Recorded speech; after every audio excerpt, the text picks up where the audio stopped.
Hi, good morning, everyone, and welcome into Talkback here on your Wednesday morning. I'm Al Quartermont along with Stephen Maxwell. So glad that you could be with us here today. Looking forward to having a great show as we'll be mostly talking with you coming up shortly. We've got a scheduled interview with Senator Bill Cassidy that is coming up in about 2 minutes. So we'll probably hold off on the calls until right after that, but look forward to talking with you at 318-442-8255 on the BOM Bank talk line. Stephen is here this morning after a very busy day yesterday. Man, you were after it yesterday. It was one of them 13-hour days. Oh, boy. We had city council all night. Yeah. All night. Yeah, and we'll recap what happened because obviously there were some big developments, but we want to have the time to kind of dive into that just a little bit as we continue here in the month of December. Boy, it's hard to believe. We have Winterfest starting up tomorrow evening, I believe, right? So yeah, that'll be another 13-hour day for you probably. Well, we'll be talking with the city today and also previewing the holiday lights at the zoo, so lots of stuff happening. Today's one of those days, I try and do a lot of stories, but today's one where it's going to be, I don't know if I can do it. I'll see if I can get it all fit in here. You're young. I will say this. Yeah. That, I don't know, like the past 2 or 3 years, you're going to laugh at me because you're significantly more wise than me. Okay. Like, you just slow down. Yeah. Like, my joints hurt more. Yeah. It's harder to do things. The gym is like, oh, I got to do this today. It's one of them. I don't know what it is. Well, the biggest thing I can tell you is from a physical standpoint is don't let it go because it's harder to get it back. Yeah, I think it's more like moderation, too. You have to learn how to balance it out a little bit more. Yeah. So. Well, maybe you should be like our new football coach at LSU, Lane Kiffin, and get into yoga. Oh, I hate it. You hate yoga? Yeah, I hate it. Apparently he's a big yogi, and there's a yoga studio in Baton Rouge. He showed up yesterday. I saw it. 6:30 in the morning. Or Monday morning. It's very hard. Yeah. Not a very flexible guy. I guess that could make you more flexible, but just don't have a lot of interest in it. Sorry. Well, hey, like I said, just stay ahead of it and you'll be just fine. All right. We got a call coming in. Let's see if this is Senator Cassidy this morning. Good morning. It's Talkback. Hey, gentlemen, Bill Cassidy here, ready to talk back to you, brother. Hey, good morning, sir. How are you? I'm doing really well. It's cold in D.C., but I think it's cold back home, too. So we're all in the same place. Yeah, definitely cold for this time of year. But, we're just putting the jackets on and making it work. Have you guys gotten snow up there yet? No, but isn't it wonderful in our state where you say, okay, it's December, and it's cold for this time of year? Yeah, exactly. Well, we were talking about Kiffin doing yoga. You're not into that, are you? No, I got some stretches I do, but I don't do yoga. Well, that's good. You were over at the White House yesterday, President Trump signing into law what's called the Support Act. Tell us about that. Yeah, so, Louisiana, central Louisiana, we got a problem with people abusing drugs. Mm-hmm. We do. And so it's tragic, but it's happened. And so when I speak to your law enforcement there, your jail is full. Now, the Support Act says, okay, if you've got like mental illness and addiction, which a lot of people do, then we're going to give resources to the state to help manage that. To get you off your addiction, to get you on your drugs for your mental illness, to get you to a point where you're not on the street corner begging for change or breaking into a car to steal a purse, but rather you're actually a productive member of society. President Trump actually signed it into law. We've had it once before. It worked. We quote unquote reauthorized it. And if you will, it's a parallel piece to the bill I wrote that the president signed into law a couple months ago called the Halt Fentanyl Act. Mm-hmm. And that one, we gave law enforcement more tools to arrest the cartels. In this one, we give more tools to the people treating to decrease the demand. So it's a multi-pronged way to fight the problem of drug addiction. You said this is a renewal, essentially, of something that had been signed into law by the president in 2018.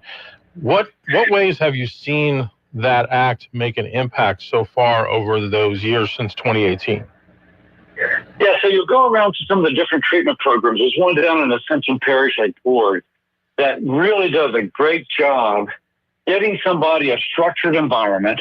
They then take them as faith-based, often faith-based. In fact, almost not always, but like a way majority are faith-based, the ones that are successful. And so it gives them a structured environment. It takes them into a job training program so they get a skill. It teaches them to interact with people. They live with folks in a setting, a communal setting. The recidivism rate is low. They actually are successfully getting people plugged back into life. Now, if you've got a 22-year-old who is addicted and with mental illness issues, your prayer, your daily fervent prayer, is that she or he returns to wholeness and returns to as a member of your family and of society. And those type of programs show that it can be done. And this Support Act supports those kind of programs. I want to talk to you too. We've been hearing a lot more about healthcare, and of course you're directly involved with that in your past and currently in the Senate. Well, we heard Marjorie Taylor Greene talking about Americans, or the right needs to talk more about how to fix the healthcare issue. She's still been talking about that. We've heard President Trump bring up some plans as well. What's a viable plan that the right can come up with? Because I'd say for the past couple of years, it's been something the left has been talking more about, whether it works or not. Yes, great question. And that's what I have been working on, because I think that the right is the right way to go. What right now the big debate is whether or not you continue the Obamacare premium tax credits that started under Joe Biden in their exact same way. Now, that just doesn't work. Why? Because they buy you a policy with a $6,000 deductible. I'm a doc. I worked in the charity hospital system, Baton Rouge's version of Huey Long, if people remember Huey Long Hospital. And so if you got a $6,000 deductible, the patient will say to you, Doc, I can't afford that. This is a $6,000 deductible. So if you get in a car wreck, it helps you. If you get cancer, you $6,000 you can't afford, but you still have to come up with. But then the insurance kicks in, but not that initial deductible. What I am proposing is that we actually we take some of the money that would go to the insurance company and instead put it in a health savings account. That money is controlled by you. It helps with your deductible. The first $1,000, $2,000 of your deductible will be paid for by the health savings account. You can buy a cheaper policy because, well, wait a second, I can take a higher deductible because now I have a health savings account. And when you do that, it lowers your premium. So it's a way to lower your premium, give you first dollar coverage for your daughter has a busted ankle, you take her to the urgent care. And it actually saves the taxpayer some money. That is something we can rely on. And let me put it this way. Democrats want to give 100% of the money to the insurance companies, who take 20% of it for profit and overhead. Republicans want to give it 100% to the patient, and the patient can spend it on the health care that she knows she needs, not the health care that she can get permission from the insurance company to get. I'm about the patient, not about the insurance company. We're talking with Senator Bill Cassidy here on Talkback, kind of related to health care. Last week, Ralph Abraham was named as the second in command at the CDC. Give us your thoughts on that. Well, Ralph and I are good friends. We work together in the House. He's obviously a fellow physician. The big concern is, of course, what do we do about vaccines? And vaccines save lives. And I'll just give a tip of the hat to Ralph. When those two children died in West Texas, when they died in West Texas of measles, which is so preventable by getting your child vaccinated, he came out and said, listen, get your family vaccinated. If you're not vaccinated, be vaccinated. And that's the sort of strong statement we need. We've had 3 children in the Baton Rouge area die from, I think, whooping cough, which is so preventable. And none of them were vaccinated. And so this is something which you can actually make a difference. If you want to make your family healthy again and stay healthy, get vaccinated. And Ralph's statement about measles was a good statement. Are you concerned? Because it seems like a lot of the headlines about it was, vaccine controversy, blah, blah, blah. Do you have any concerns about him on that side? Again, I would rather look at what he did about measles. When people are dying from measles, he came out and said, get vaccinated. Okay. Now, and so I trust that he is a physician. If people start dying from excess deaths from flu, there'll be a statement, get your flu vaccine. That's what physicians should do. If we've got a treatment and it works, and it does, and it's safe, then people should be encouraged to take the treatment. I don't want, as a doctor, anyone to die an unnecessary death. That's my goal, and I have to trust that Ralph feels the same way. Another story that could impact Louisiana in the coming days and weeks. I know yesterday President Trump said that the National Guard could be sending troops to New Orleans, another surge to crack down on immigration. What have you been hearing about that, and what are your thoughts on that? Well, I think there's two things there. One's the National Guard for crime, and the other is to look at the immigration issue.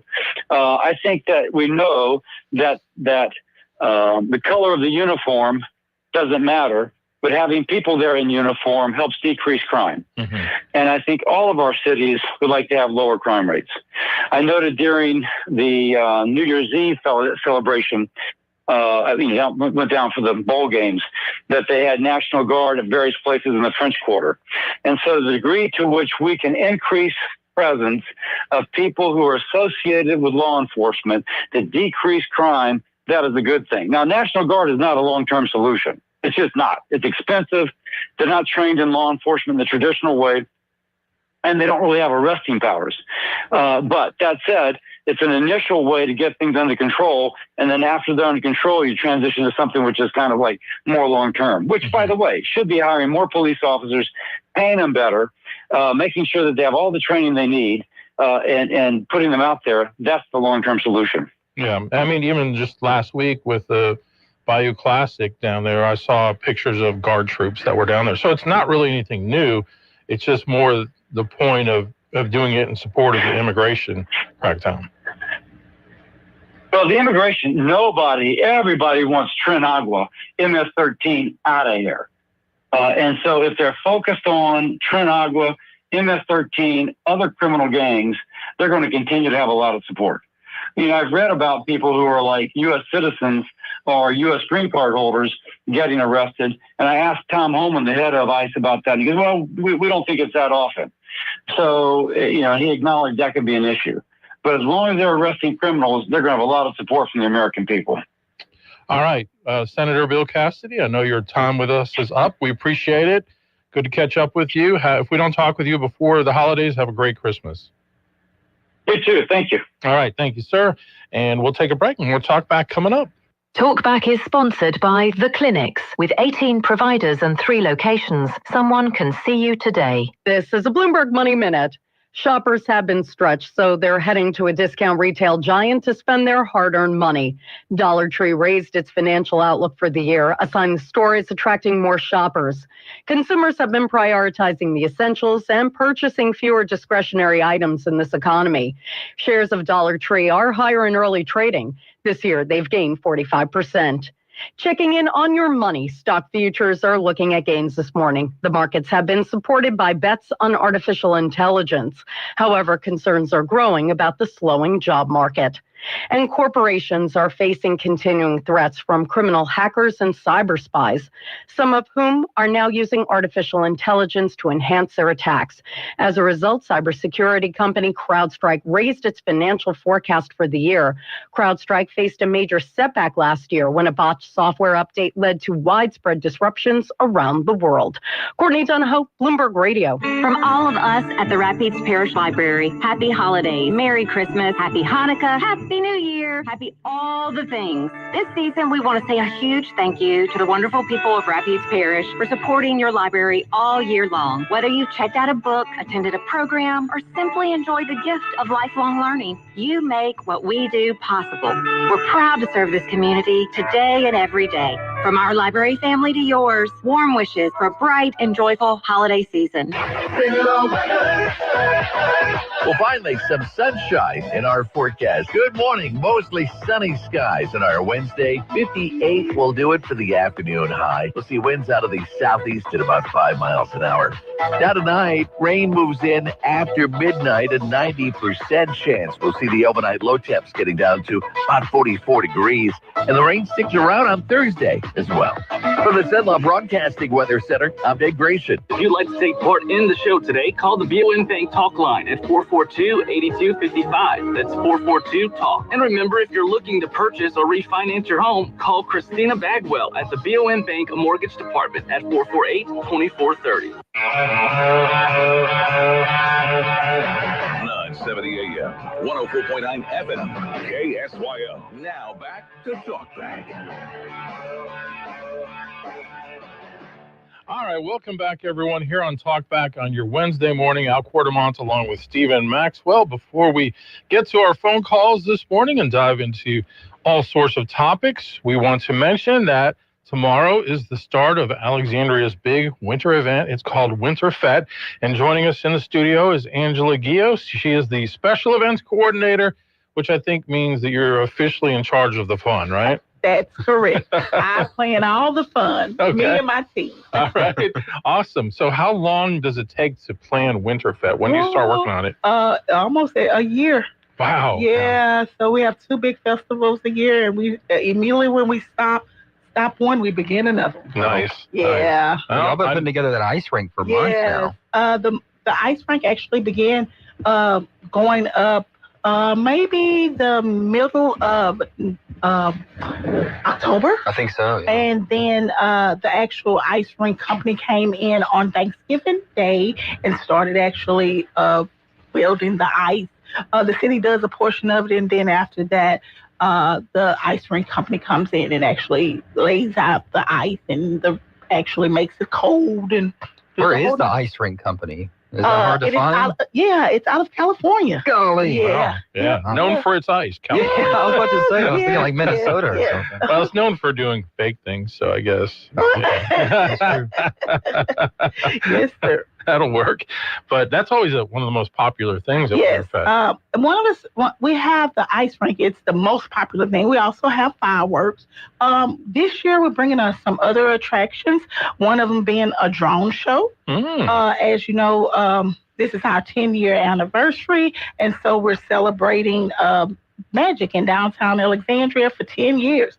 On Thursday, our event will begin at 5 o'clock to 9:30 p.m. And one of the new attractions that we're bringing is s'mores, pours, and karaoke. Oh. And so that'll be on the 3rd Street side of City Hall. Okay. On Friday, our musical entertainment will be Travis Matt and the Kingpins. And that event will begin at 4 o'clock and end at 10 o'clock. And Travis Matt will come on about 7 o'clock. We will have a Jolly Junction area. That's for the kids. We'll have, of course, Santa will make his grand entrance also. And then on Saturday, the event begins at 10 a.m. It ends at 10 p.m. We'll have a ugly sweater run. We'll have cookie eating contest. We'll have cookies with Santa, donuts with Santa. We'll also have caroling karaoke. And then at 6:30, Cupid will take the stage until 8:30. After that, we'll have, of course, our fireworks. This event is a free and open to the public event. It is family friendly. We also have Adopt a Pet on Saturday. So bring your pets, your kids, and just come out and enjoy our 10-year anniversary of our fete. Now, I don't want to throw a wet blanket on things, but it looks like the forecast for tomorrow is pretty rainy and into Friday, That's too. okay. We know how to have fun in the rain. There you go. We know how to have fun. We have new attractions, and we're excited about it. So we're not going to let the rain dampen our spirit. Yeah. Saturday and Sunday look great, though. Yes. Yeah. Well, Friday and Saturday. I think Friday morning is a little iffy, but it doesn't begin until 4, so put on your raincoat and some rain shoes and come on out and enjoy. Well, the rain has just melted snow, so it's perfect. Perfect. In fact, the ice guy said that there's like this rain will help our snow stick. Nice. Will help the ice stick. There you go. Yeah. Well, hey, if it gets a little colder. No, I'm just kidding. 1 year we're going to have snow during Winter Fest. Real snow. I'm ready for it. Yeah. That would be wild. That will. That would be wild. And speaking of real snow, we will have a little snow alley where you can make snowballs and have like a little snowball. Oh, nice. But if we have real snow, they're going to shut down the roads and nobody's going to come. Oh, yeah, you're right. That's not a good idea. That would be that good. goes on regardless, rain, shine, see the snow. Yeah. However, if there is, a big storm or something, we have to shut it down. But when rain, shine, see the snow, it goes. I just can't believe it's been 10 years. I remember the first one.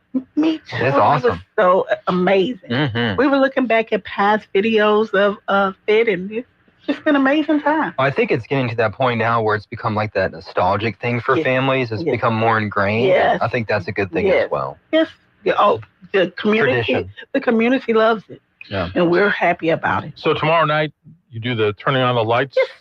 We bring Santa in. We turn on lights. We have local entertainers that will come down and perform. And after that, the mayor will address the city, just kind of like welcoming everybody to it. And then Santa will come down and go to his little Santa house and hang out. We will start skating tomorrow. Ice skating will begin tomorrow, and it's the entire event. I have the feeling Steven will be out there on skates. Yeah. Didn't you do that like 10 years ago? I did. I thought we the first talked year. about that, and I thought it was someone that went out there and did actually advertise. It was me, and I think it was like Lauren, and never knows Lauren. Oh, okay. Oh, yeah. Yeah. Right. So, and Mark or something. Yeah. So, good times. Yeah. It's good. So what time does everything start tomorrow? Tomorrow, the event begins at 5 o'clock. Okay. We'll have local performers from 5 to 6. Of course, the mayor come on at 6 o'clock and kind of welcome everybody. And then at about 6:10, then we'll turn on the lights and have Santa come around. Of course, that's what everyone wants to see is Santa. I'm worried about that too. Yes. Yes, everybody wants to see Santa. Great. Yes. Lots of sponsors for this year? We do have a lot, and we're grateful and thankful for our sponsors. Several companies, local and on a larger level, has stepped up and actually sponsored our event. So that means that we're doing something good. Bigger and better this year. Yes. All right. Yes. Yeah. 10-year anniversary, Alex Winter 10 years to bring out the family to the best premier festival in the state. Okay, awesome. Yes. All right, Angela Guillo, she is the special events coordinator for the city of Alexandria. Thanks so much for bringing us up to date. Hope it's a great event. Thank you. Thank you for having me. We'll have an inside look on my Facebook page later today. So. Okay. All righty. There you go. Have a great day. Thanks, Angela. KSYL. This is Dr. Jonathan Hunter. At the clinics, your health is our priority. Whether it's a routine checkup or ongoing care, we are here for you. Dr. Noah Miller, our newest family medicine physician, along with 5 other dedicated family physicians, are now accepting new patients. Schedule your appointment today. And remember, if you're ever admitted to the hospital, our doctors will see you there too. Most insurance and Medicare are accepted. The clinics, 1587 North Bolton, 445-9823, online at theclinics.us. Trying to get ho-ho home for the holidays? Ho, ho, ho. Do what Santa does. Book your flight through Alexandria International Airport. At AEX, holiday travel is happy, hassle-free, and handled with care. With convenient daily connections to Dallas and Atlanta, you'll be home in a hurry. Skip the stress of crowded terminals and traffic. To learn more or book your merry getaway, visit flyaex.org. That's flyaex.org. Savor the magic of the season at the Diamond Grill, where culinary excellence meets festive ambiance. Wishing you a holiday filled with exquisite moments, extraordinary flavors, and cherished memories. Join us and make your holidays truly magical. Happy holidays from the Diamond Grill. Now back to Talk Back, 970 AM, 104.9 FM, KSYO. All right, it's been a busy morning so far here on Talkback. Senator Bill Cassidy, Angela Guillo from the city of Alexandria promoting Winterfest. So now it's time for us to turn over the show to you at 318-442-8255. And let's go to the phones this morning. Good morning, you're on Talkback. Good morning, Al. Good morning, Stephen. Good morning, sir. I have a question, and then I have an opinion. The first one, I'm going to go with the positive. Is there a way for me to listen to the show on satellite radio somewhere? Because I can't find it. On satellite radio? I don't believe so. No, I don't think we're on that. All right, no problem. The second thing is, does Cassidy really want us to believe that Trump's endorsing him? Does he really continue to go out there and put out these ads with Trump? And what we know about Trump is he has no forgiveness whatsoever. Does he really want us to believe that? I wouldn't say that Trump has no forgiveness whatsoever. I think we've seen in a number of instances where even people that have kind of gone against him in the past, if they come back showing a willingness to work with him in the presence, he seems to be actually fairly benevolent on that, which, you know, some of his supporters might not even like, to be honest. I don't think he's come out and straight up endorsed Cassidy yet. I believe he's holding off until he kind of sees what develops with the election. But to your point, there's no question that Cassidy is dropping Trump's name any chance he gets to try to make it appear that they're a united front once again. Oh, it's absolutely what he's doing. And the thing is, he voted to impeach him. I don't believe for 1 second. Well, he voted to convict him of the impeachment. You're impeached by the House, but the Senate votes to convict, and he voted to convict. And he thinks that we're going to believe that. He's grasping at straws because he knows he has very little chance of getting reelected. But that's just my 2 cents. Y'all have a great day. No, absolutely. And I appreciate it. And I feel like your sentiment is probably descriptive of a lot of the people in our audience. Yes, sir. Have a great day. Thanks. Yeah. Now, there was a poll that came out the other day. I don't know if you saw it, but it basically showed Cassidy still kind of the front runner, I think at like 29%. And the only one that was in the running for the runoff was Dr. Fleming. All of the other candidates that have announced so far were fairly farther down. I know Blake Miguez, he advertises a lot on Moon's show, but I don't know that Miguez has much statewide recognition right now. I thought his was going to blow up a little bit more, in a good way. Yeah. But I mean, there's still plenty of time. Oh yeah, for sure. Yeah. But the primaries, now that we changed it, are they April? I'm trying to remember. I think April and May. The primary and then the runoff for the primary. Hasn't been changed for sure.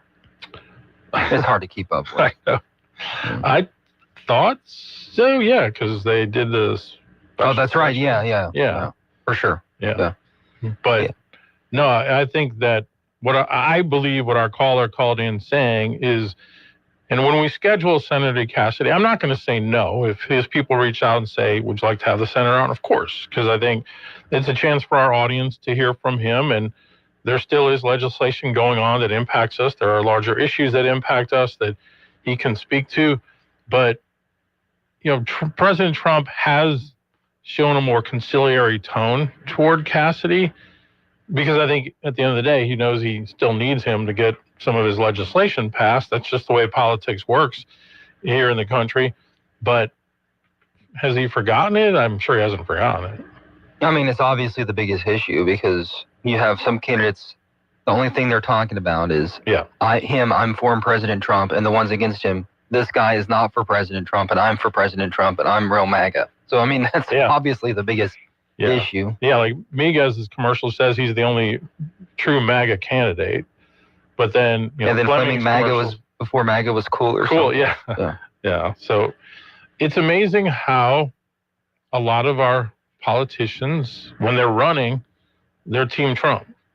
But then sometimes after they're elected, and I'm not saying that would be the case with any of the people running for this race, but after they're elected, they're not as much Team Trump.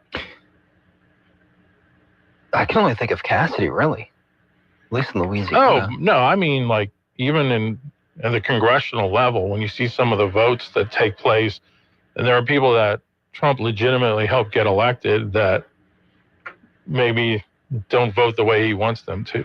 I mean, the whole convicting thing is a pretty bold move, right? Mm-hmm. He knew it would be. Well, I'm sure when he voted, he had, like most Americans, every expectation that you would never see Trump in office as president again. Most likely, exactly. And that's a bold move. However, like, if you have some differing opinions on some policy, like, I respect it. Yeah, I don't want you to toe the line. Right.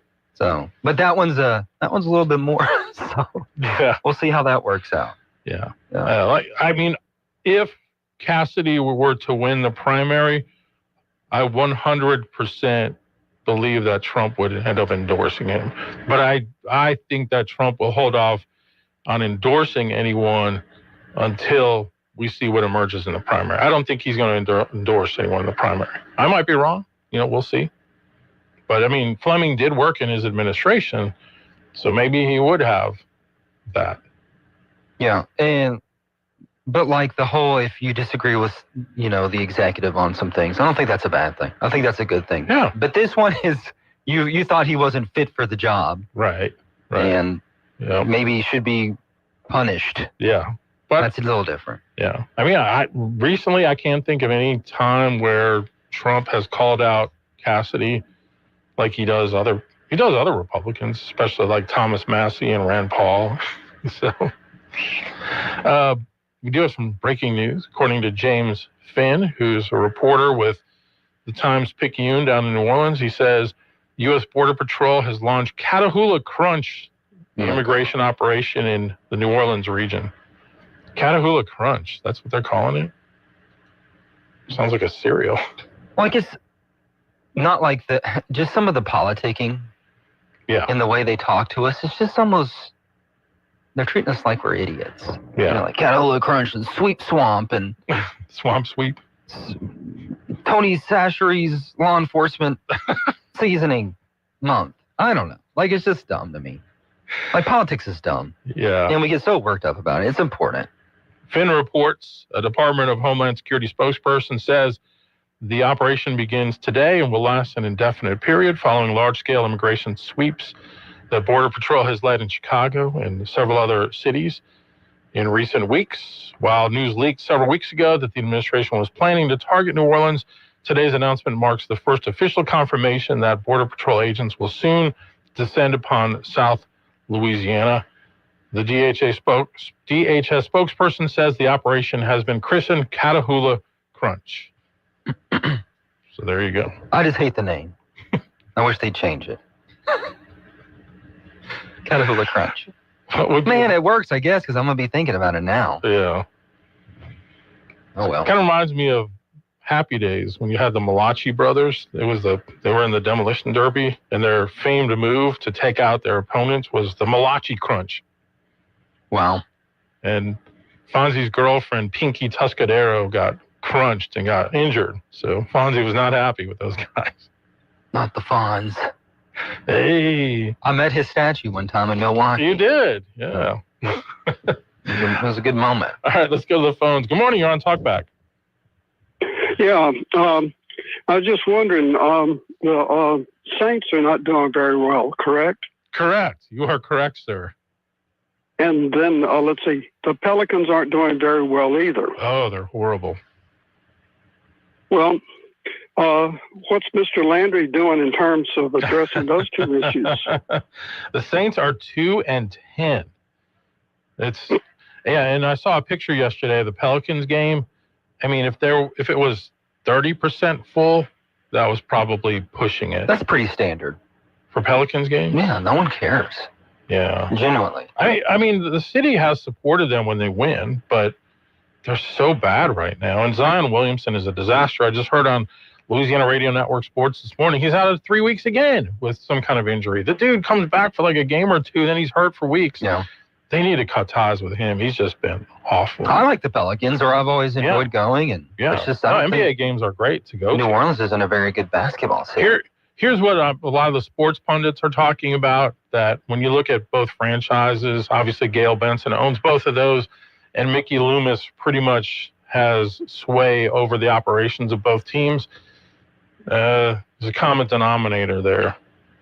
I love going to Saints games. I love going to Pelicans games. I'm not a fan of neither, especially the Saints. I hate them. But I love going to the games. And I'm glad they redid the Superdome a little. Yeah. But they would, like the Smoothie King Center, like compared to the rest of the league, right? It's just trashy. Yeah. It's just not a good vibe. It could be better. That's something the city maybe, or the politics could work on. Right. Yeah, well, I got to thinking earlier this morning, something about sports being the opiate of the masses. Right.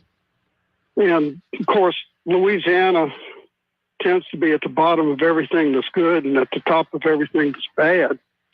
And how do you keep the minions placated? Well, sports. Yeah. And, of course, let's see, how many national championships has LSU won? 3 or 4? Mm-hmm. They've won 3 since 2003. So 4. 4 overall, right? Yeah. So I guess basically it's about a 5 or 6 year interval between national championships. And that kind of keeps things going as far as keeping the minions happy. Mm-hmm. Mm-hmm.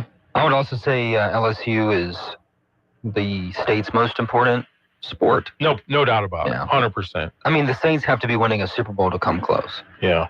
In 2009, they were a pretty big deal. Right. Yeah, and then you look at poor old LSUA. Their sports teams are basically always competitive, apparently. And I don't know how many. I'm not going to a game. I'll tell you why. Because it takes me basically an hour to get there. Where do you live that it takes you an hour? On the other side of Boyce. Ah, okay. And I'm just not going to go driving through the dark to get there and then drive back through the dark to get back. Sure. And then possibly find Mr. Hogg or Mr. Buck on the road. Yeah, I get that. Well, I mean, you can, once spring hits, though, go to baseball or softball games. And LC's even a little closer if you want to go to their games. Is it? Then, yeah, it's for boys. Oh, okay. Sure. Yeah, well, incidentally, I guess if I was going to go to any athletic events, I'd probably go to the nearest high school. Yeah. Because there's probably peanuts to get in, and they probably would welcome anybody saying yay. I don't know what the going rate is for high school games now. I know it's not as cheap as it used to be. I haven't been to one in like 7 years. Yeah, I mean, there might be some parents out there that know for sure. But, yeah, I mean, you have Northwood High. $7 for a high school basketball game. Well, Stephen probably remembers how interesting games against Pitkin were. Where were you well, we always whooped them, so I wasn't. Well, that didn't matter. In baseball? Oh, no, baseball. It was about 50-50. Okay. They were like our main rival. Fun story. I only played baseball, and it was a big division game in Pitkin. We beat them like in extra innings. And I went and drove my car to Struthers, the gas station right there. And someone took a hammer to it. Wow. But you couldn't call the cops or nothing because, you know. Yeah. You don't want to be that guy. Was that the Stang? Yeah.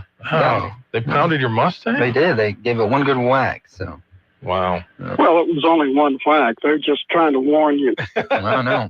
You don't play in Pitkin. We're much nicer in Fairview. We're not like that. Yeah, well. You just point to the scoreboard.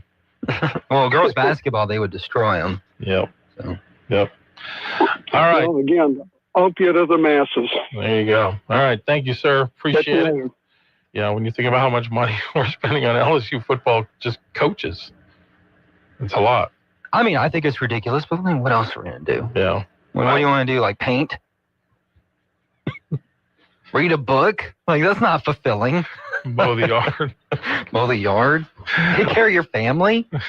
We're back after this. Talkback is sponsored by The Clinics. Too busy to think? No time to shop? Avoid all the hassles of holiday shopping with the help of Plantation Pride Pecans. They have a selection of gift boxes, baskets, and tins that are packed full of things like pecans, jams, jellies, coffee, and more. These delightful gifts are ideal for friends and family all across the world, and each gift is packed to your order and shipped on the date you choose. Plantation Pride Pecans, 4132 Jackson Street, next to Hocus Pocus. Order online at plantationpridepecans.com. Some smiles sound like this, while others sound this way. If you'd like to improve the way your smile sounds, the folks over at Today's Dental in Pineville can deliver. Over the years, hundreds of Central Louisiana patients have visited Today's Dental and then left completely satisfied. Their dental implant procedure is amazingly simple, low anxiety, and completely affordable. Today's technology makes your beautiful smile easier than ever. The staff at Today's Dental go out of their way to make you comfortable with calming in-office IV sedation that's administered by a highly skilled certified nurse and anesthetist. And their multiple finance options make the entire procedure truly affordable. Want your smile to sound better? Give Today's Dental a call at 318-448-4540. It's a general dental facility on Highway 28 East in Pineville, owned by Dr. Jonas Goche. That's 318-448-4540. Whether you're decking the halls or driving through a winter wonderland, Magic 100.9 brings the magic of Christmas to you 24/7. Your home for feel-good holiday favorites all season long. Magic 100.9. A message from Israel Air Conditioning and Heating. Yeah, my mama, she told me to pick up and call Israel Air. She told me Israel Air. She told me. She said they'll come running with comfort beyond compare. At a very fair price. Because you know we're all about your comfort, no troubles. Call 442-6657. That's 442-6657. We're all about your comfort, 970 AM, 104.9 FM, KSYO. To take part in the show, call 442-8255. That's 442-TALK back. All right, we are back. Just a few seconds left in this half hour, but we got much more coming up in hour number 2. Stephen was at last night's city council meeting, and there were some fireworks. A lot of stuff happened. Yeah. So we'll recap all of that. Go ahead. The most viral story of the year on my page coming up, too. I already know what it is. May peace be with you. I don't even know if that's what they say, but we'll talk about it. Wow, okay. No, is that what you thought I was going to say? No, I thought it was the new restaurant coming. No, this is significantly big. I did like 4 posts on this one story, all in the hundreds of thousands of interactions. Wow. Okay. We'll tell you about that and more coming up in hour number 2.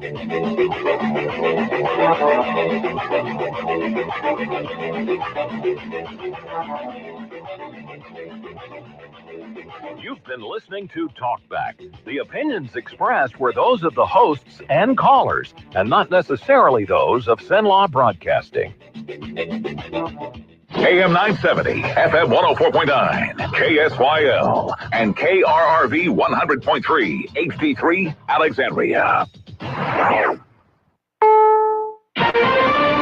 This is CBS News on the Hour, sponsored by Progressive Insurance. I'm Deborah Rodriguez. The Department of Homeland Security says a new immigration enforcement crackdown is underway in the New Orleans area. WWL's Dave Cohen is there. Homeland Security has dubbed this Operation Catahoula Crunch, and Louisiana Governor Jeff Landry is in full support. While it is true that America is a country of immigrants, it is also a country of laws. Landry says he welcomes hundreds of Border Patrol agents to the state, helping make America and Louisiana safe again. Local immigration advocates have been advising immigrants to lay low in Greater New Orleans for the time being. Dave Cohen for CBS News, New Orleans. The president's pick in a Tennessee special congressional election, Matt Van Apps, has beaten his Democratic rival, Afton Bain. Tonight we showed running from Trump is how you lose. Running with Trump is how you win. UVA political analyst Larry Sabato. It's good news for Republicans to win, but it's good news for Democrats because the margin is so small, and this is such a Republican district. Van App's margin of victory, just 9 percentage points. The president's special envoys, Steve Witkoff and Jared Kushner, left an almost 5-hour meeting with Vladimir Putin in Moscow with no breakthrough on a peace deal. Russia says talks will continue. Correspondent Holly Williams is in Ukraine. Every Ukrainian we've spoken to here this week desperately wants the war to stop. But many are opposed to a peace deal that's imposed by the U.S. that forces them to hand over territory and wouldn't stop Vladimir Putin from invading again in the future. Ukrainian President Zelensky says his top negotiator will meet with Witkoff and Kushner in the U.S. Fresh off the first big snowstorm of the season, some parts of the country are headed into a deep freeze. CBS New York meteorologist Tony Sadiku. Tomorrow morning, record challenging air temperatures, cold. This is just going to be brutal out there. Minneapolis feels like 15, Duluth feels like 22, even Green Bay, double-digit feels below zero. That stretches into the East Coast coming up on Friday morning. It's going to be a bitterly cold finish to the week. They're already zipping around L.A., San Francisco, Atlanta, and Phoenix. Today, self-driving robo-taxis hit the streets of Dallas, and they won't stop there. Transportation correspondent Chris Van Cleve. Uber says its plan is to have autonomous vehicles deployed on its Uber network in at least 10 cities by the end of 2026. Dow futures are up 95. NASDAQ futures ahead, 48. This is CBS News. Sponsored by Progressive. See why over 43 million drivers trust Progressive to stay protected on the road. See for yourself at Progressive.com.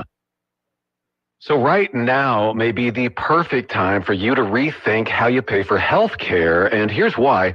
This time of year is decision time for a lot of people, but it's also when you can join Medi-Share and save even more than usual. For many families, joining Medi-Share means saving about $500 a month, which is a game changer for a lot of people.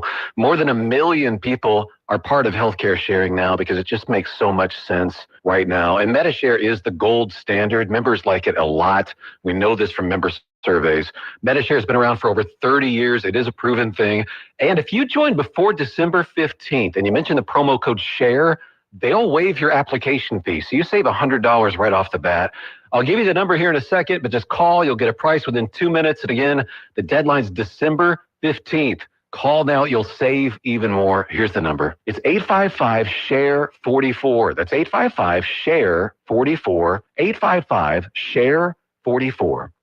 Louisiana Radio Network, I'm John Burns. A task force has started meeting to talk about Louisiana's energy use and the possibility of more data centers here. Here's Jeff Palermo. Data centers use a lot of energy, and Louisiana Senate President Cameron Henry says the state already has power problems. We still have brownouts, and we have some power issues in Jefferson, Orleans. We had an issue last month at the Capitol. Entergy Louisiana broke ground this week in Rayville on 2 new gas-fired power plants that will provide electricity for Meta's massive AI data center it's building in Richland Parish. Entergy says Meta is paying for the power plants, and this is a benefit for all Entergy customers. But Henry says the task force will make sure that's the case. Are the ratepayers putting the bill for that and receiving almost no benefit for it? I'm Jeff Palermo. New LSU football coach Lane Kiffin has been doing yoga this week at the Yoga Lotti studio on Perkins Road. Owner Kate Fox. A connection, reach out from LSU Athletics Sunday night saying, hey, Coach Lane is looking for a yoga class in the morning. Can he drop in? And of course I was like, yes. LRN. Get ready to unwrap the magic of December in Alexandria Pineville. Create wonderful holiday memories with a stroll through the Alexandria Zoo, illuminated by thousands of lights and whimsical animal figures. Don't miss the Pineville Christmas Parade Friday, December 12th, starting at 7 p.m. Plus, there's so much more to discover this season. For a complete and detailed list of all the exciting events happening in December, go to explorealexandriapineville.com and visit explorelouisiana.com to plan your trip today. We'll finally some sunshine in our forecast. Good morning. Mostly sunny skies on our Wednesday. 58 will do it for the afternoon high. We'll see winds out of the southeast at about 5 miles an hour. Now tonight, rain moves in after midnight, a 90% chance. We'll see the overnight low temps getting down to about 44 degrees. And the rain sticks around on Thursday as well. From the Zenlaw Broadcasting Weather Center, I'm Dave Grayson. Talkback is sponsored by The Clinics. With 18 providers and 3 locations, someone can see you today. It's Talkback, Central Louisiana's longest-running talk show. Whether it's the guests or the callers, Talkback is where Central Louisiana begins its conversation.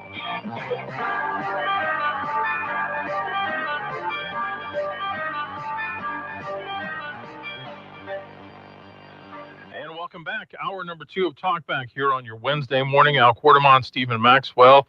We had an action-packed hour number 1, talking to Senator Bill Cassidy, talking to Angela Guillo from the city of Alexandria. This hour, we're going to dive into the news of the day and also what Stephen covered yesterday. Let's start with the city council meeting. So yesterday, you had Lizzie Felter on, who represents District, what number? 4. And you were talking about the plan, potential plan to redistrict, go back to the maps that they used in, was it what year? 2022. Or that passed. Right, which would change the districts to where she lives, she would no longer be a resident of the district that she represents. Yes. Or the district would no longer be where she lives. If I'm trying to say that the right way.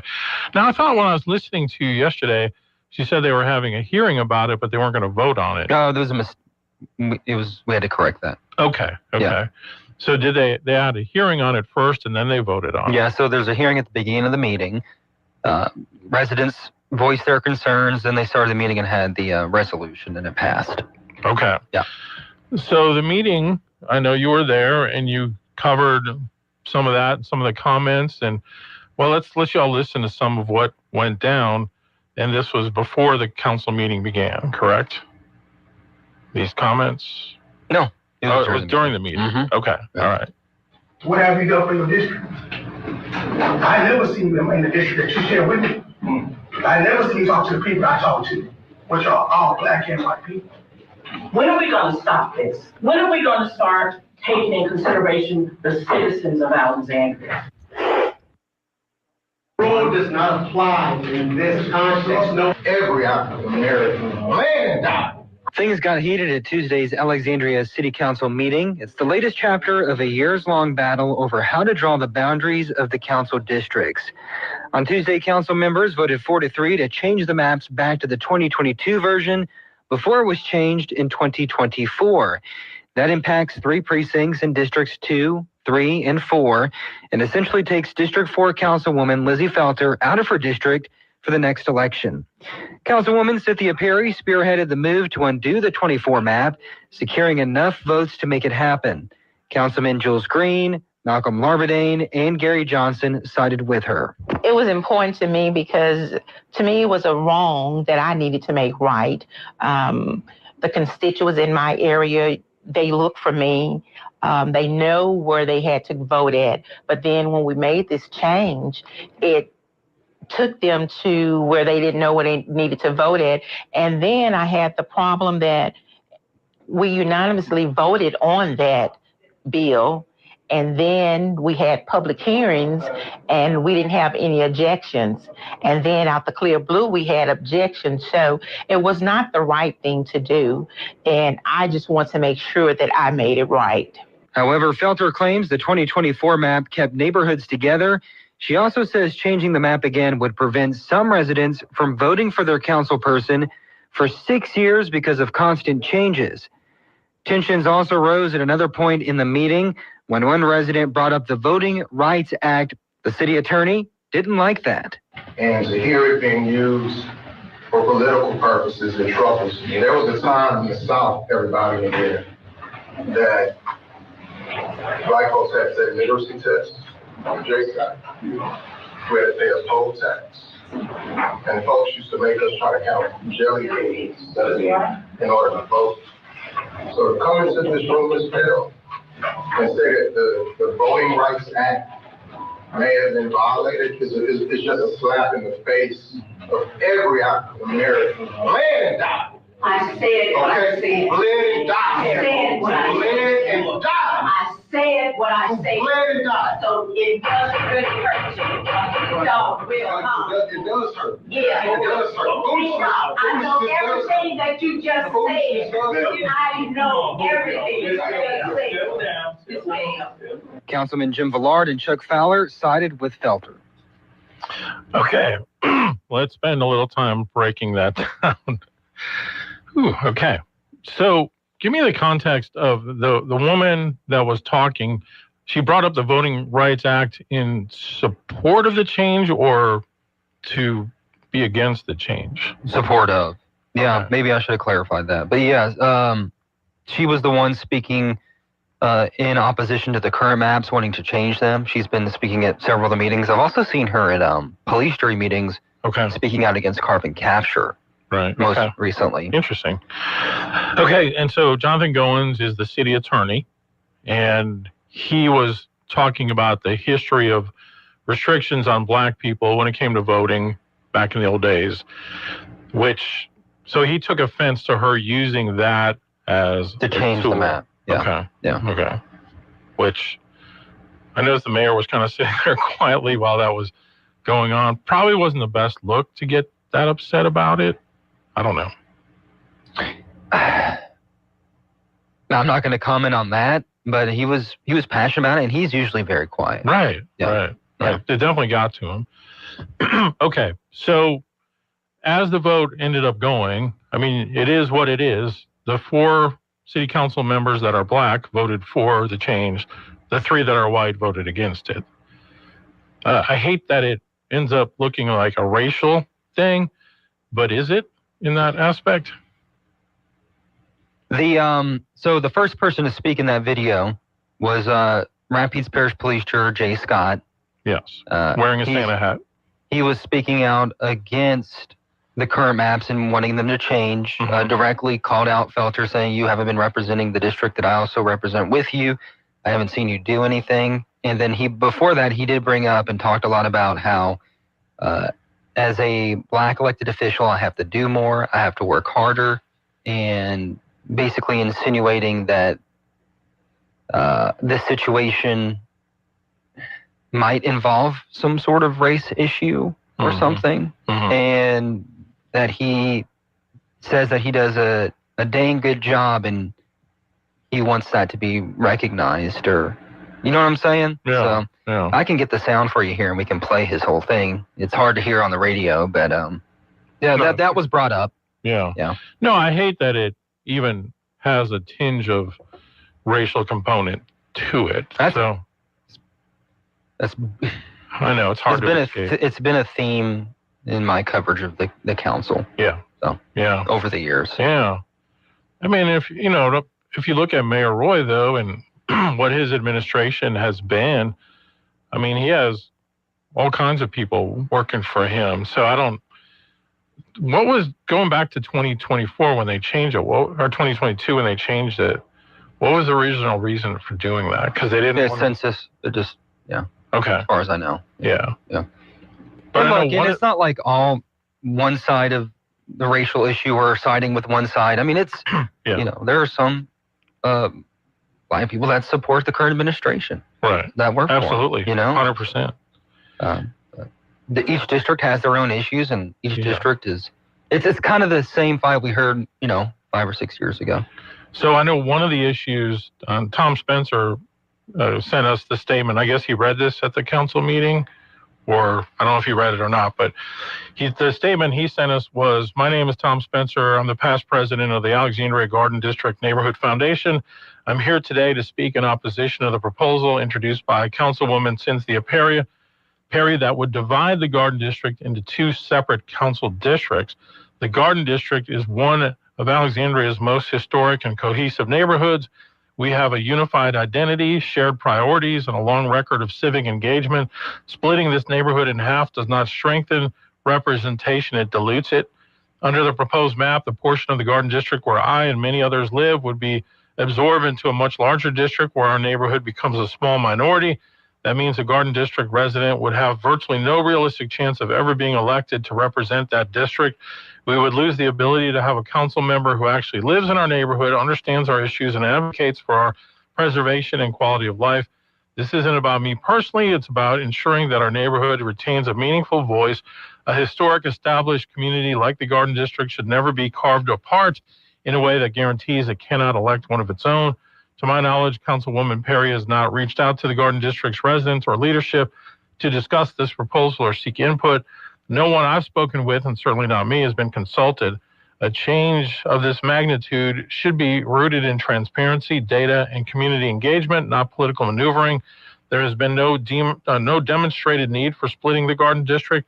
The population numbers don't require it. The proposal disrupts a well-defined community of interest and serves no benefit to the people who actually live here. I respectfully urge the council, keep the Garden District whole. Do not dilute our voice. Do not take away our ability to elect one of our own. Our neighborhood deserves unified, effective representation, not fragmentation." At the last night's meeting, there were no comments, speeches, or anything in support of the current maps. It was all against. Okay. And I appreciate people who get politically involved, especially in local politics. We need more of that. But it's been the same. It's been that group of people who've been raising concerns about it. And I think those council people have political pressure to do so. And I'm sure it was like that for the past change, politics. But, So go ahead. I'm sorry. No, go ahead. I might just get us off track. I was going to say, what does this mean for the future then? The maps change. When do they change? So it'd be for the next election. Okay. But, and look, they can change anytime they want. So if they get a majority again, whoever they are, I don't even know how to say that anymore. Yeah. If the council changes, they can change it however they want. It's generally done every 10 years because of the census. Right. And the population differences have to be within, I guess, margin of error is the right thing, or like 10% difference between each other. And interpretation changes too as well. So both maps fit this, right? Fit that area. The one that was from 2022 that has changed to now actually had a closer population percentage. But the other one was still within that area. Yeah. Just a little bit different. But they claim that it was important to keep those neighborhoods together for the 2024 map. And I'm going to say this. There are a group of people who are very passionate about it. I'm sure the elected officials are passionate about it. But I this is my opinion, and this is the only opinion I'll give. I don't think people really care, to be honest with you. I don't even think people know who their council person is. The average Alexandrian, you mean? Exactly. So that's probably true. I literally, not just Alexandria, but anywhere. Anywhere. I don't judge my importance of a story by how many reactions and clicks I get. Yeah. I post this, it gets like 10 reactions, and I post something about a possible fast food restaurant, it's like hundreds. Yeah. So, and that came from the meeting too. We'll talk about that later, but I just don't think it's a top issue. But it is for those, I guess, politically involved and those who are looking to play the political power game in the city of Alexandria. Your story that you posted about this has 11 comments and 3 shares. The first story. 32 likes. The video, the video got a little bit more, but it was still peanuts, right? Yeah. But that's not, I still cover it because it's important. But the story you posted about the restaurant, 188 comments, 273 likes. So I literally, and I thought about going out to the community, and if I have time to talk to people, like, hey, do you know who your councilman is? Did you know they changed your maps? Yeah. I wouldn't be surprised if it was who? What? And how that impacts you. Yeah. Well, did you know that you had a story that got 408 comments and 547 shares? And the monks. Why y'all got to be fighting? In the comments about monks who are trying to walk for peace. This one, 500. So you did like 3 or 4 videos yesterday, and they all had hundreds of comments and hundreds of shares. Thousands of reactions. I posted a picture of them on Coliseum Boulevard 2 days ago. Yeah. It's reached like 700,000 people. Yeah, the one from December 1st. Yes. Where they got the umbrellas. I caught that too. I was just driving around. I was like, oh, it's the monks. I was pumped. Just like seeing Santa or something. I don't know. But yeah, it was a big deal. We could talk about that too. Yeah, we will. Yeah. We will. All right. We'll take a break though and come back with more. Talkback is sponsored by The Clinics. With 18 providers and 3 locations, someone can see you today. Selling your home, it's one of the biggest financial decisions you'll ever make. You could go it alone, trying to navigate market trends, determine fair pricing, and tackle tricky negotiations on your own. You could second-guess every decision, wondering if you're doing it right. Then there's the showings, the offers, and the mountain of paperwork. Or you could work with the expertise of a realtor, here to guide and help protect as you make your next big move. Realtors are members of the National Association of Realtors. Right by you. This is the story of the one. As the purchasing manager at a manufacturing plant, she knows the only thing more important than having the right safety gear is having it there when you need it. That's why she partners with Grainger for auto reordering, so her team members can count on her to have cut-resistant gloves on hand, and each shift can run safely and efficiently. Call 1-800-GRAINGER, click Grainger.com, or just stop by. Grainger, for the ones who get it done. Central Louisiana. Ever wonder what could happen if we all joined together for a single cause? All aboard! Every Christmas, Sentinel Broadcasting brings our community together for one simple mission: to make sure every child in Sentinel feels the magic of Christmas morning. Now that's more like it. Join us Saturday, December 6th from 10 to 4 in the parking lot of Target in Alexandria for the Sentinel Broadcasting Cares for Kids Toy Drive. Bring a new unwrapped toy and become part of something bigger. These local businesses have already joined the cause. Say's Office Supply, Sentinel Federal Credit Union, Southern Heritage Bank, Ray High Paint and Body, Acadian Ambulance, and Rapides Women and Children's Hospital. Now we need you too. Stop by, drop off a toy, and show your support, because when all of Sentinel comes together, Christmas magic happens. Sentinel Broadcasting Cares for Kids, Saturday, December 6th from 10 to 4 at Target on Memorial Drive in Alexandria. Happy holidays from Alexandria Salad Station. Wishing you fresh flavors, festive cheer, and a season full of healthy happiness. From our family to yours, Merry Christmas and Happy Salads. If you'd like to take part in the show today, call the BON Bank Talk line at 442-8255. That's 442-TALK. And remember, if you're looking to purchase or refinance your home, call Christina Bagwell at the BON Bank Mortgage Department at 448-2430. 970 AM, 104.9 FM, KSYO. To take part in the show, call 442-8255. That's 442-TALK. Talkback. All right, we're back. Al and Stephen with you here on this Wednesday morning. You wanted to make a couple more points about the council meeting yesterday. Yeah, other big news from the council too. They elected the president and vice president. Cynthia Perry was reelected as the council president, and Gary Johnson was chosen as the vice president. So if you want to hear about that and their reaction, I'll have that here posted in just a moment. Was she voted unanimously as president? So it's a little bit of a confusing process. They nominate, a council person can nominate somebody, and then they vote on each nomination. If it's, so for president, Larvadain nominated Green, and somebody nominated Perry. I think it was Villard. Maybe it was Fowler. It was somebody. And more people picked Perry. Okay. And then for vice president, it was Johnson was nominated, and then Larvadain nominated Green. So I'm sure that was chosen well before. Yeah. But yeah, that's the way it turned out. Did I see where Felter supported Perry for president? Yeah, and look, I think they've known each other a long time. They're probably friends in some form or fashion. Sure. But Perry probably felt politically she had to make that move. And they felt like they were wronged in their opinion. And the other side feels the same way. So it's politics. It's weird, though, how we act like that. Like we just buddy, and then when it comes to politics, you talk crap to each other and cut each other down. It's just kind of a nasty game. Did the vote for president come before or after the... It was the last thing, unfortunately, because I would have been, and this is me being whiny. You know how much I love being whiny. Don't call in and call me whiny.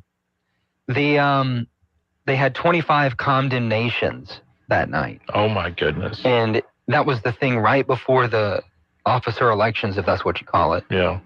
And so we had to wait through 25 condemnation hearings or whatever they call them. And it took forever. It was a long meeting. I don't envy you. No. Better you than me. Oh, my wife was thrilled. So. What time did you finally get home? It was 7. 7 o'clock. Yeah. 6 or 7? It was 7. But yeah, that was a big thing that came out of that. Have that interview with them here in just a moment. Hopefully we can get Miss Perry on too soon.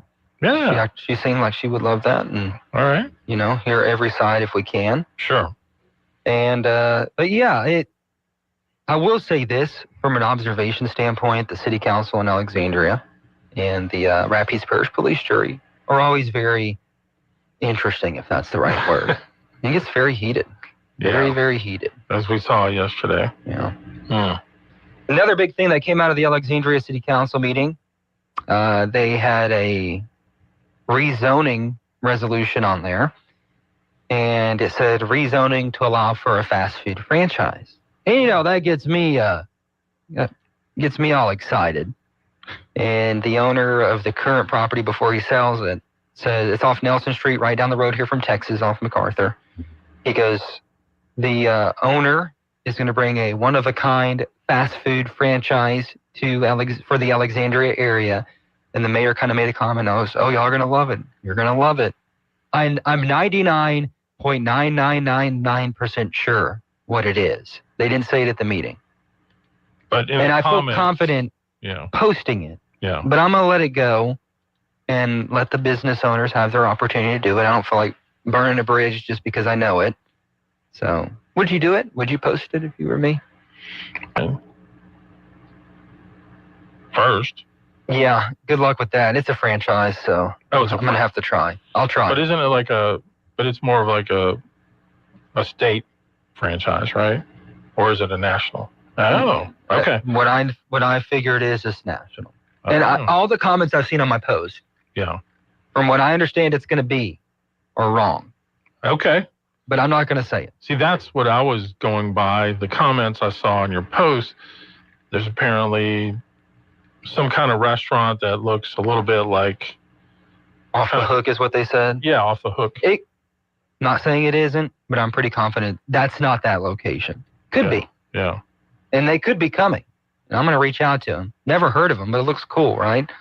But, yeah. It's, look, I'm very confident in my source. Yeah. Very, very confident. Okay. They would know. I can guess who the source is. Don't guess. You'd be surprised. Was our guy Cornelius at the meeting yesterday? Yes. Okay. He was. All right. He spoke on a number of agenda items. Okay. Yep. Including that one. He supported the change as well. For the restaurant? Mm-hmm. Okay. How did he feel about the district change? No, he supported the change. Okay. The map, he wants it changed. Gotcha. I thought you meant the restaurant coming. No, I don't think he said anything about that. Okay. Yep. All right. Well, we miss him calling in. He's probably listening. Yeah. But hope you're doing all right, Cornelius. Yep, we do, for sure. He's very active. Yes. All right. So your restaurant post, that got a lot of reaction. I'm telling you, man, anytime you post anything about food, you're going to get a big reaction. Or when the TJ Maxx was announced, that was a huge one. And people love that. I mean, forgot about that one. When you see something new come to the area. That one's coming to Pineville, right? TJ Maxx? Is it an old Pineville. It's across from that new shopping center off 165, near the overpass. It's where China Queen Super One is, that area. Yeah. Where the Kmart was. Mm-hmm. Right. Did you say that? I'm sorry. Yeah. Yeah, Matt owned it. Matt announced that a couple months ago. Yeah. So that'd be a big deal. That'd be a big deal for people like my wife. Go good. Another place for her to shop. Yeah, I know. So we were passing by Marshall's and Ross the other day. Yeah. She was like, "Oh, we really need to stop there." I was like, "No, we don't. No, we don't. We have enough clothes. We don't need to do that." But Sophie needs something. Sophie could build a mountain out of the stuff she has. She's a little spoiled. However, how much does your mom mom spoil her? Honestly, not too much. Oh, really? No. Okay. She gets spoiled by me and Mom, my wife. Yeah. I like to buy her toys when I go out. Oh. But she likes the box more than the toys. So. I love that. But yeah, it's she's the cutest. You'll see her at LCU and LSUA basketball games. I'm forcing her to go to them every once in a while. There you go. All right, we'll take another break. When we come back, we'll get into Stephen's other big story of the day yesterday. Peace be with you. This is a Bloomberg Money Minute. Stock futures are in the green, with traders set to wager more economic data out later today that could reinforce expectations for an interest rate cut next week. Bitcoin's also trading at a 2-week high at about $93,000. The crypto market is seeing a recovery from a weeks-long sell-off that started in early October. President Trump is expected to announce new fuel efficiency standards for cars today. Details are still a little unclear, but sources tell Bloomberg executives from Ford, General Motors, and Stellantis will be at the White House. The proposed standards are also expected to be less stringent than those under former President Biden. And Agricultural Secretary Brooke Rollins says she's considering pulling food benefits from several Democratic-led states unless they can provide more detailed information on who gets those benefits. Rollins claims there's rampant fraud with SNAP, which 42 million Americans receive. The government says it's now reviewing that data, but so far, a number of states have refused to comply. Monica Ricks, Bloomberg Radio. 10 years of Alex Winterfest, and it's going to be better than ever. Louisiana's favorite holiday festival is back, December 4th through 6th, only in downtown Alexandria. Skating on real ice, fireworks, art and food vendors. But that's not all. Our 10th anniversary means plenty of surprises around every corner. More ho-ho-hos than ever. Come celebrate a decade of fest, December 4th through 6th, at the biggest Winterfest yet. Learn more at alexwinterfest.com or follow us on Facebook. Have a Class A or B CDL? Want to drive a local route every day? If you said yes, then you're who we're looking for. Waste Connections of Alexandria, Natchitoches, and Lafayette is hiring drivers with CDL license. You'll get competitive wages, paid vacations, a company stock program, a 401k with company match, medical, dental, vision, life, and disability insurance, and a local route with you at home with your family every night. Apply now at wasteconnections.com/employment. That's wasteconnections.com. Now there's a new way to take charge of your blood sugar. Introducing New Garlic Healthy Blood Sugar Formula from the makers of the nation's best-selling garlic supplement. New Garlic helps maintain healthy blood sugar levels with clinically supported levels of garlic, plus a custom blend of vitamins and minerals, and it's odor-free. Take charge of your blood sugar with New Garlic Healthy Blood Sugar Formula. These statements have not been evaluated by the FDA. This product is not intended to diagnose, treat, cure, or prevent any disease. Use as directed. Staples presents An Easy Holiday. Running a small business during the holidays is hard. No truer words were. But this year, Staples helped me have an easy holiday. Your script has a typo. Nope, easy peasy. I just ordered online at staples.com and picked up in store. And with UPS on site, shipping was easy too. Plus, huge savings on tech, custom cards, even my holiday sale signage. Visit your local Staples store or staples.com today for up to 45% off select laptops.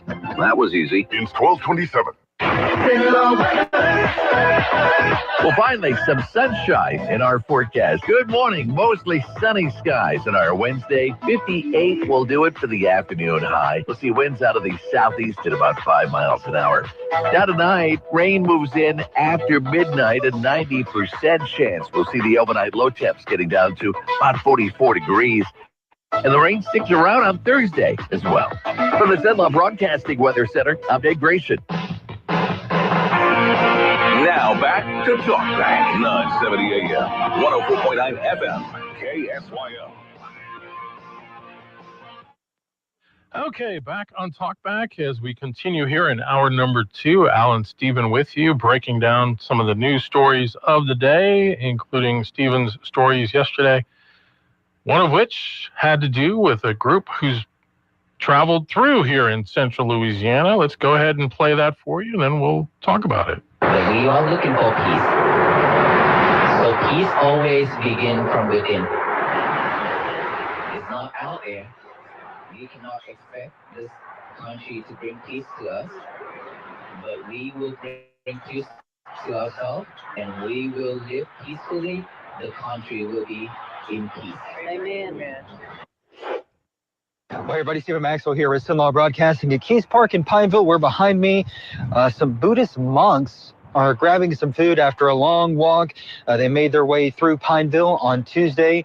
It's part of their trip from Texas all the way to Washington, D.C. They're calling it the Walk for Peace, going across the country, raising awareness for unity and peace and delivering a positive message. They made their stop here in Keys Park in Pineville to say a few words, grab a bite to eat, and then make their way along their journey. Also during the ceremony, Pineville Mayor Joe Bishop read a proclamation from the city honoring the monks. It shows compassion here with our citizens in Pineville that they support all religions, okay? We're all trying to get to the same spot, okay? No matter if you're Baptist, Catholic, Pentecostal, whatever, you know, monks, whatever, we're all trying to get to heaven, okay? And it's all about peace in our country. And some Zenlaw residents also joined the monks on this portion of the walk. But this one's difficult for me to put in words because never in a million years would I have assumed that something like this would have occurred and come right through the center of Pineville and literally right to the shrine. Well, everybody, for the best deals in town, check out Walker Kia. Okay. Forgot you always have your little ads on there at the end. Got to make that money, honey. So that's right. Yeah, the monks that we saw them on Monday walking down Coliseum Boulevard in Alexandria in the rain. They got cool umbrellas too. I got to give me one of those. Yeah, they were neat. Those were neat. And then they kind of look like giant, those little cocktail umbrellas. They do. They kind of look like a giant one of those. They do. They're awesome. They must be handmade or something. I don't know. I don't know what they do. And they went to, apparently there's a Buddhist garden shrine in Pineville. Really? It's at that house on Main Street. Huh. Didn't know that. I had no idea. So they went there. They, I don't want to get the terminology wrong. They chanted or whatever. And then they walked down Main Street in Pineville. And man, I have to say, it was like 40 degrees out there. Mm-hmm. And half of them are barefoot. And I'm sitting there shivering in like 3 layers. So I felt kind of emasculated there. But yeah, it was awesome. They had some local residents walking behind them. They made their way to Keys Park. They gave a speech and they talked about what they're doing. The lead monk gave some words of encouragement too. We heard some of that as well. Mayor Joe Bishop read a proclamation as well, and it was a fun event. It was really awesome. It was one of a kind. The food out there, did the city specifically do that just for them?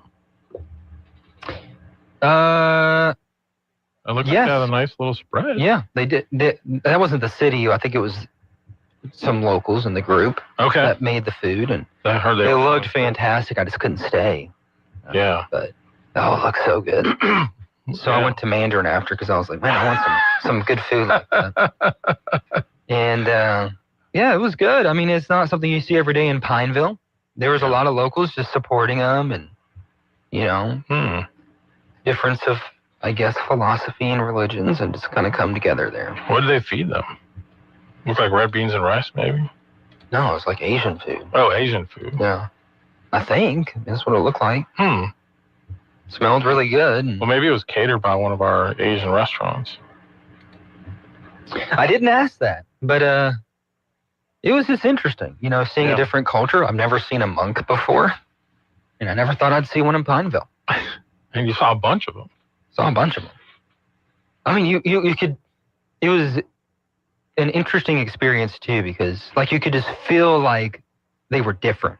Does that make sense? You could you could sense it, like very calm, very peaceful, very different. Well, the heart of Buddhism is transcendentalism. Yeah, that you can rise above the elements of this world to live a life of peace. Yes, that's really what it's all about. I had a professor when I was working on my master's degree at UL who described himself as Buddhist. At least that was the philosophy, the religious philosophy he subscribed to. And as part of the class, that was one of the things we looked into. And I'm like, yeah, I mean, it's definitely interesting. Speaking of interesting. Well, go ahead. There were arguments like over like the false God and everything, and people were getting upset. And I was like, they don't really believe in a God. Yeah. Or a creator God. Yeah. And Buddha's not a God. So. Yeah. It's kind of. No, I mean, when you see your stories you're posting and you end up with like 408 comments, 500 comments, and it ends up being a theological debate. I mean, there's nothing, as a Christian, there's nothing wrong with you welcoming somebody and feeding them, even if they have a different faith than you do. I mean, and that's going back to that class. It was funny because our professor, there were a couple times where he got pushed back from topics he presented in class from people that described themselves as Christians. And I could tell he really got upset about that because there was the closed-mindedness. Just because it's presented to you doesn't mean you have to accept it or approve of it.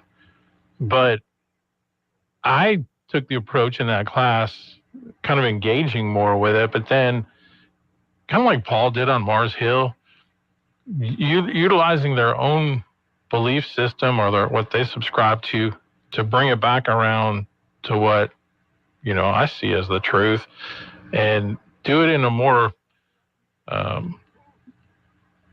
what's the word I'm looking for? Apologetic way. Not I'm sorry, but apologetics, the skill of apologetics, which I feel like a lot of Christians today don't know how to do that. It's more like we immediately shut off, and it's completely wrong. You know what I'm saying? Well, yeah. Yeah.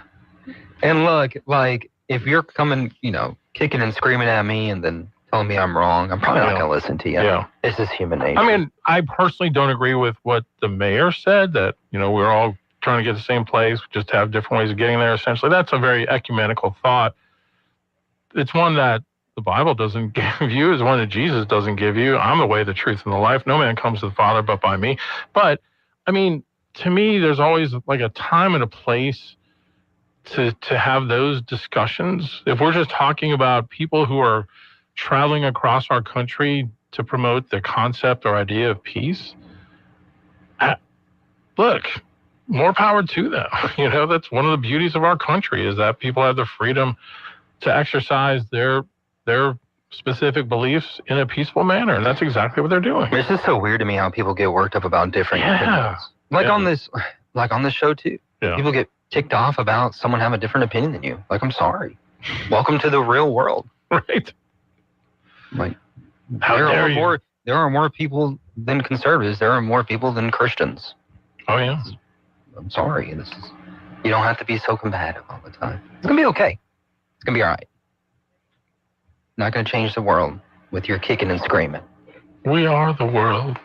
It was interesting, though, and that's all you're covering it from a standpoint of this is happening in our community. It's interesting. It's kind of cool. I mean, if there was a guy, and this has happened before, walking through the town, like, carrying a cross. I got messages about that, like, are you going to cover the people carrying the cross? I was like, yeah. Yeah, let me know. Of course you would. I go to Christian church. I'm not.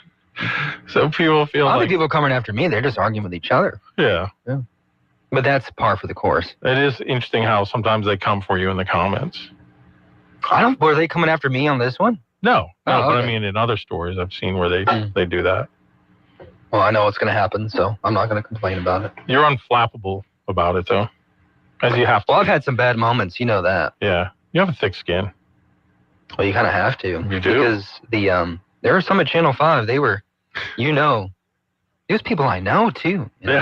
I was just covering an event. They come after me and call me names, and I see them at Walmart the next day, and they go, hey, buddy. I was like, what's that about? Really? Okay, we need to take a break. KSYL. You too could have a beautiful smile in as little as 12 weeks.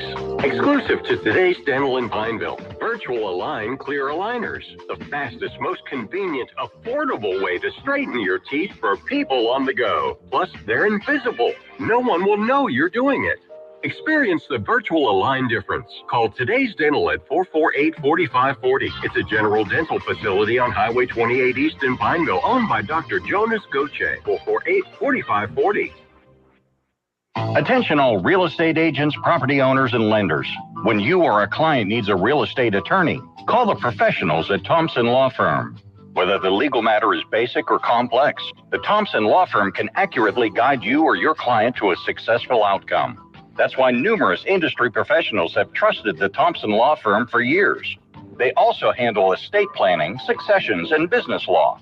Call them at 473-0052. I am a paid non-client attorney spokesperson. From America's #1 travel radio show, I'm Robert Carey. And I'm Mary Carey with today's RM World Travel Minute. What are some of the wants you say are must-haves when it comes to luxury travel? Certainly for some, champagne and caviar still get it done. But what if you don't drink, or maybe caviar is not your thing? Well, caviar could be everyone's thing if they give it a try and they found a type they enjoyed. It is an acquired taste for most, certainly. But how about fresh flowers, Mary? I know you love fresh flowers and always enjoy them in the suites when we travel, or seeing them around wherever we are. I do, and depending on what part of the world you're in, whether you're traveling on land or sea, getting fresh flowers can be difficult, so I can vote for that. But I'd also say high thread count bedding and thick towels and bathrobes add to a luxurious atmosphere, and of course, top-level dining and culinary is a must. Oh, I agree with that. Lie flat sleeper seats on planes, premium cars from rental agencies, and unique experiences or one-of-a-kind access also play a part. What's a want or must for you in terms of luxury when you travel? Share your comments with us at rmworldtravel.com/contact. And until we're back with you tomorrow, everyone, find more travel info on our show website. Now back to Talk Back, 970 AM, 104.9 FM, KSYL. All right, we're back. We've covered a lot of local news here today. And you got more coming up today, don't you? Yeah, it's a pretty busy day. What are you all covering today? We're going to look at Winterfest. We're going to talk about the zoo lights for the holidays, which is fantastic. Yeah. The chamber meeting today, they're going to have that journalist there, right? I don't know. I didn't know. Okay. I hope so. A journalist? It's the Politico. Oh, okay. I have so much going on, it's hard to keep up with. What kind of, is it just a quarterly luncheon or? Yeah, I think so. I don't know, they have so many luncheons, I don't know the exact terminology. Okay. But that's going to be happening. And a couple of other things. I'm about to post one here in just a moment. So. Last night at LCU, we had our annual Christmas on the Hill concert event. Oh, did you? Yeah, it was nice. Did you get some shots for me? I didn't. You want to go to Pineville tonight? I could really use your help. What's going on in Pineville? Pineville High School, they're renaming the court, and my part-time reporter is unavailable. Oh. If I stay out late again, I'm going to get in trouble. They're renaming the basketball court? Yeah. So if you're bored, I'll give you a junior reporter sticker. Who are they naming it after? I don't remember the name. I'm sorry. Nathan was telling me. Oh, okay. Yeah. It's a big deal for that community. Yeah.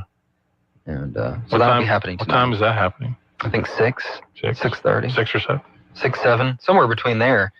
You don't have to go, but I wish I could get it. I might have another option for you.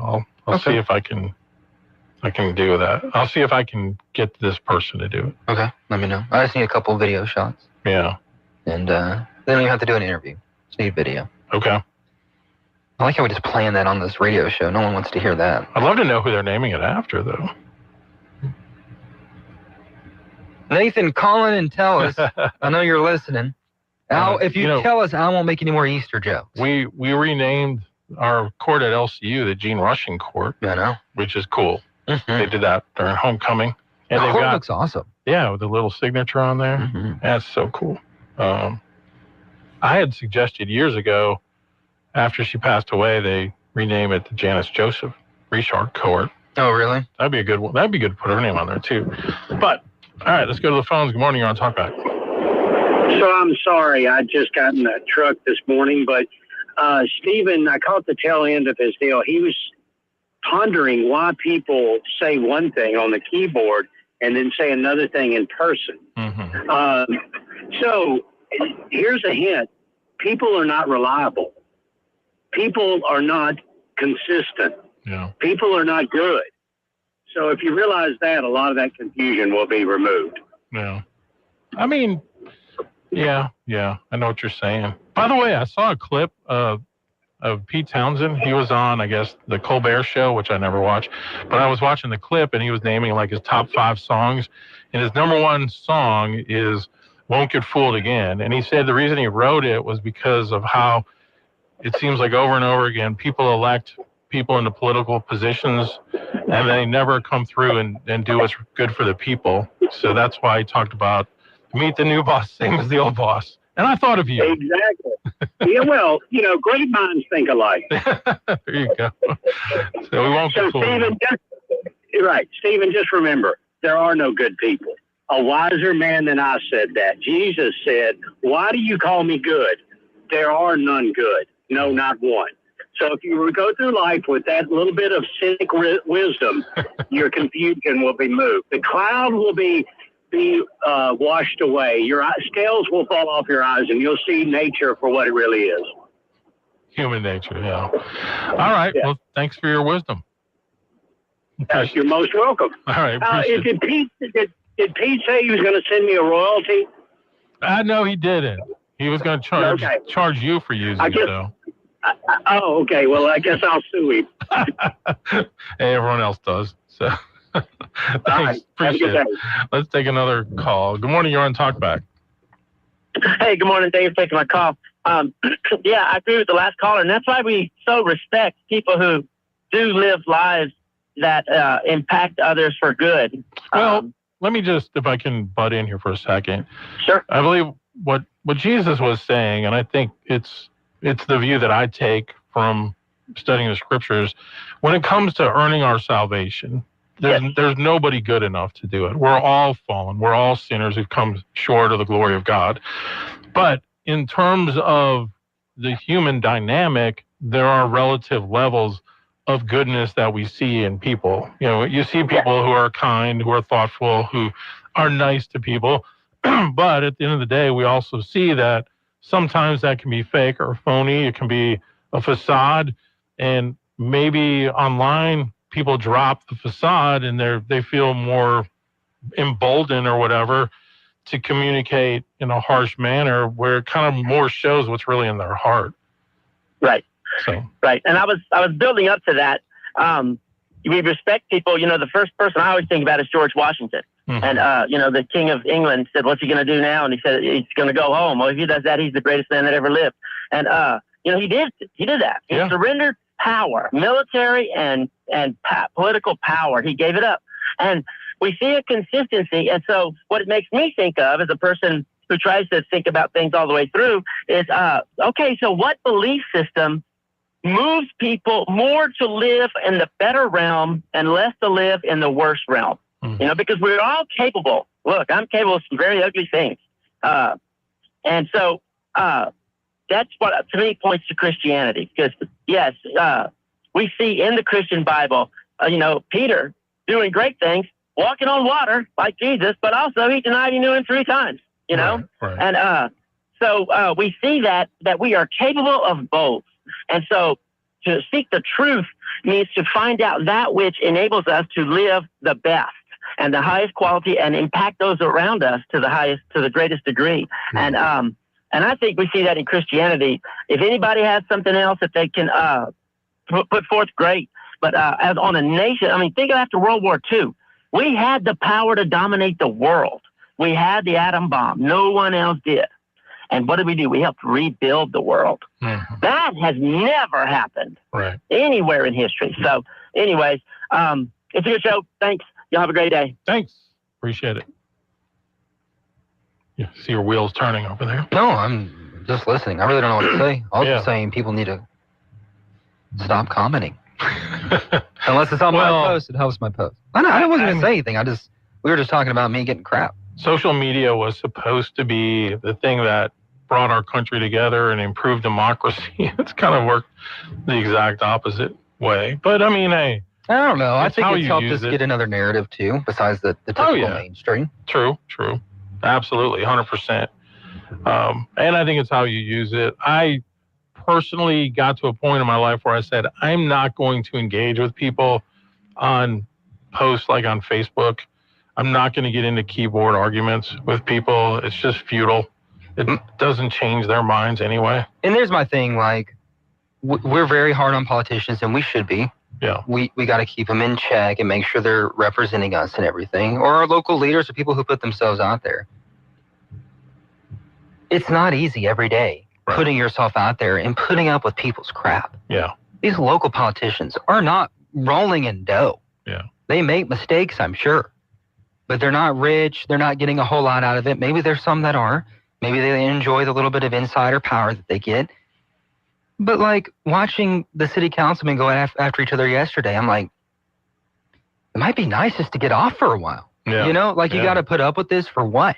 Right. Like you're putting yourself out there. You're getting called names, putting up with people's constant bashing of you. Well, someone like Lizzie, she's a very nice person. Put yourself out there. Yeah. Half the people commenting and calling, not these, but it's just in general, if you're not putting yourself out there and trying to lead and make a difference. But they got to put up with your crap all the time. Yeah. And that's what irritates me. Yeah. And they should be called out for things they do wrong. That's literally my job, is to call people out in power. I mean, for the people on the council, I don't know all of them. I've met several of them and have interviewed some of them. The ones I've engaged with have always been pleasant to work with. You know, there might be some attitudes or whatever that are among some of the other ones that I haven't worked with. I don't know, but... Just imagine, though, like, you live in this small community and people are constantly berating you. Yeah. And I get it too. And I'm not a victim. I'm not a local elected official.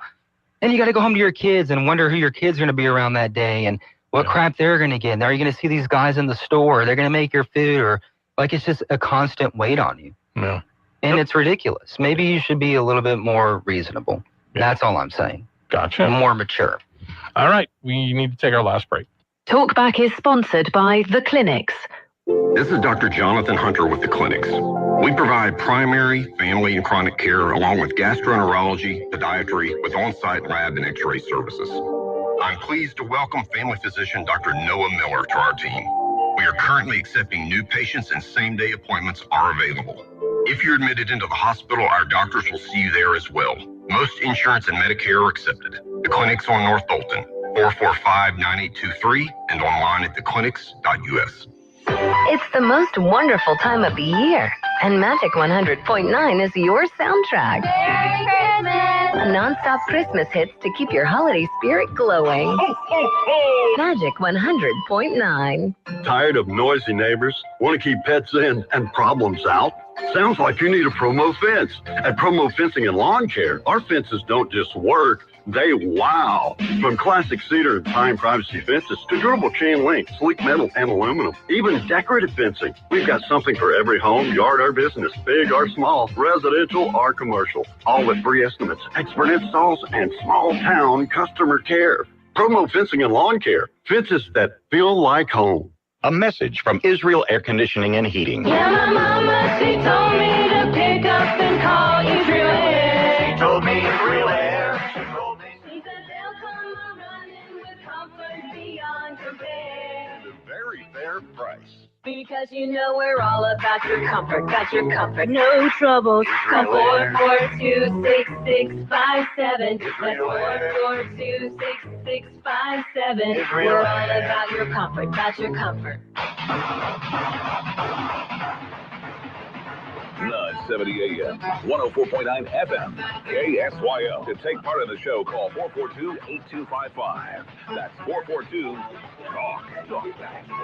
Hey, we're out of time for today. Before we go, though, I want to let people know that the dedication for Pineville today for the basketball court and the boys' gymnasium will be in honor of Bobby Rucker, retired basketball coach from Pineville High School. The reception starts at 5:30. The court dedication is at 6:30. So thank you to our intrepid reporter for letting us know about that. We're out of time for today. Thanks for all the great calls, everyone, and we'll talk with you again tomorrow.